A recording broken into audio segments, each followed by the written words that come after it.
Think about when you first started middle school, high school, or even college. You know, there was an immense sense of pressure as you tried to adjust to this new chapter in your life.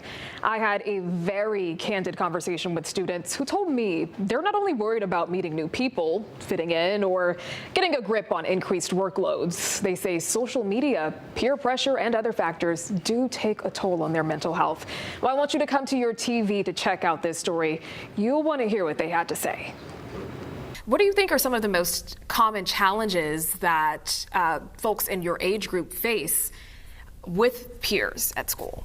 There's still a lot of pressure to, partake in, nicotine, or, there's, it took my school by storm, Zen, so yeah.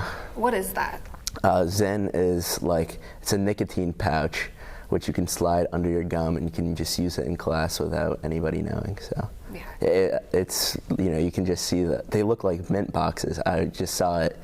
I remember when I was leaving school, they were just the empty boxes just littered around the parking lot. My school had to literally lock down every bathroom in there except for one, because everyone had the weed pens. Yeah, I don't know, but a lot of kids were on those really bad. And my senior year, I think 2 freshmen ended up having to go to the hospital because someone laced them. And then a lot of stuff that I've seen as well is students charging their vape pens and their school computers and stuff like that. So it's wow. Crazy. Can you share an experience where you felt like you had to navigate an instance? It doesn't have to pertain to drugs particularly or a substance, but where you navigated an instance of peer pressure? Basically cyberbullying, just bullying a kid, and then it comes to school and fights and stuff happen. Yeah. I've experienced that a lot. Have you been involved in those incidents, or you've just kind of watched from the sidelines? My junior year. You were involved in that incident? Yeah. Were you the person being attacked? It was 50-50. It was outsiders, that people that didn't even go to the school, and it was also insiders. I did get attacked for it at the ending of my junior year, just because of social media stuff. And then after I got attacked and we dealt with that whole situation, people were going on about it and making memes and just a whole bunch of stuff. So yeah. And how did you feel in that moment when all of that was happening? I kind of was embarrassed, and I didn't want to go back to school or be involved with anybody. Yeah, you felt isolated? Yeah. And did you talk to adults about this? Only person I really had in my corner was my mom. She was the one that was going to bat for me. And I went to teachers. Teachers knew about it.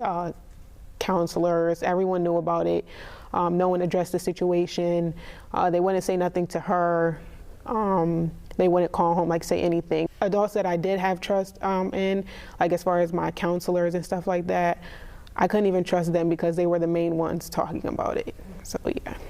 And it was a lot of teachers and stuff too going around actually sharing the video of me getting attacked. So yeah. Oh my goodness. Yeah. Wow. I'm sorry you went through that. Thank you. Social media, sticking with social media, it's in everything that we do these days. When I was coming up, we had Facebook or MySpace back in the day, but that was something you could log on to when you were at home. We didn't necessarily have it with us everywhere. Yeah. At a certain point in time. But now, everyone has their phones in school, and everyone is always recording everything, and everything's being documented. How has that shaped how you show up at school, or how you just show up in life when you're around your peers? I think social media, looking into it, it definitely has had an impact on our mental health as a youth. I think we talked about during the pandemic and after the pandemic, about this crisis, this mental health crisis that we have among the youth. But I've argued to my circles for a good bit that it started before the pandemic, when social media was able to be in our pockets and we are able to take it out and whatnot, wherever we are. that's when the crisis started, because that's when we start seeing like all the increase in depression, anxiety. We see everything that's going on, from what's going on to the Israel-Palestine conflict. You just see like these kids dying just like every day. We've become so normalized to the school shootings, to people just dying all the time.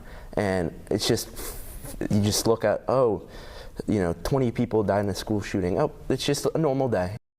Well, the conversation continues. Be sure to stick around for part 2 of my interview. If you would like to see the full interview, head over to our website at fox61.com or download Fox 61 Plus. Back to you.